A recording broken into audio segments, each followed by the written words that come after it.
வணக்கம். கலாம் செய்திகள் வாசிப்பவர் சரண்யா வெங்கடேசன்.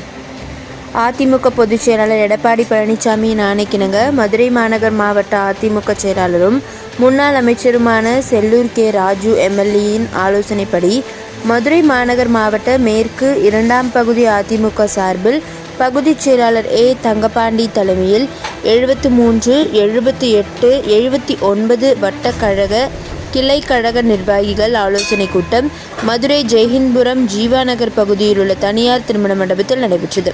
இக்கூட்டத்தில் மாநில எம்ஜிஆர் மன்ற இணைச் செயலாளர் MS பாண்டியன் கலந்து கொண்டு ஆலோசனை வழங்கி பேசினார். இந்நிகழ்வில் நிர்வாகிகள் பறவை ராஜா, திரவியம், வக்கீல் தமிழ்ச்செல்வன், வட்ட கழக செயலாளர்கள் முருகேசன், சுரேஷ்குமார், மணிகண்டன், ராஜா, சீனிவாசன், கனகராஜ் மற்றும் பகுதி கழக நிர்வாகிகள் மோகன், நாகலட்சுமி, தியாகராஜன், சந்திரா, கராத்தே கார்த்தி உட்பட அதிமுக நிர்வாகிகள் ஏராளமானோர் கலந்து கொண்டனர்.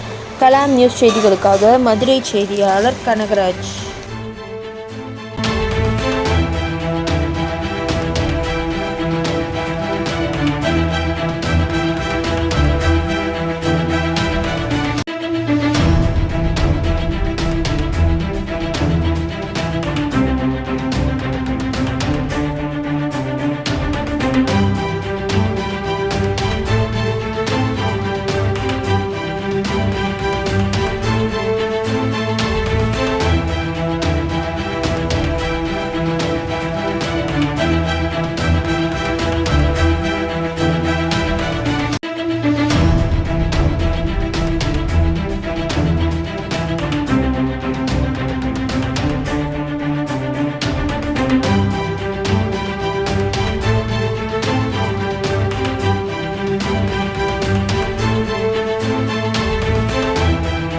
இப்ப 2021 நம்ம தோல்வி அடைஞ்சோம்னா எவ்வளவு ஓட்டு நம்ம ஆட்சியை இழந்தோம் தெரியுமா?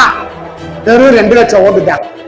இன்னைக்கு வந்திருக்க பூத்துல ஒரு கூட வாங்கினா நம்ம தான் இன்னைக்கு முதலமைச்சர். இன்னைக்கு விடியாத ஆட்சியை தந்து கொண்டிருக்கிற ஸ்டாலின் உட்கார்ந்துருக்காரு, அவருக்கு நமக்கு வித்தியாசம் ரொம்ப கம்மி தான்.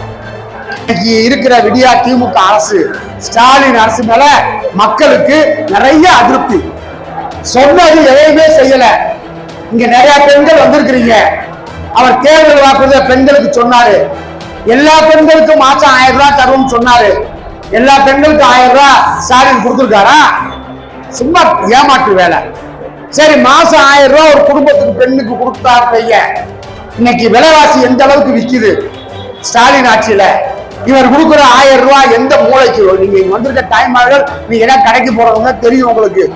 இங்க வந்திருக்க குடும்ப தலைவருக்கு தெரியும் குடும்பத்தை ஓட்ட முடியுமா?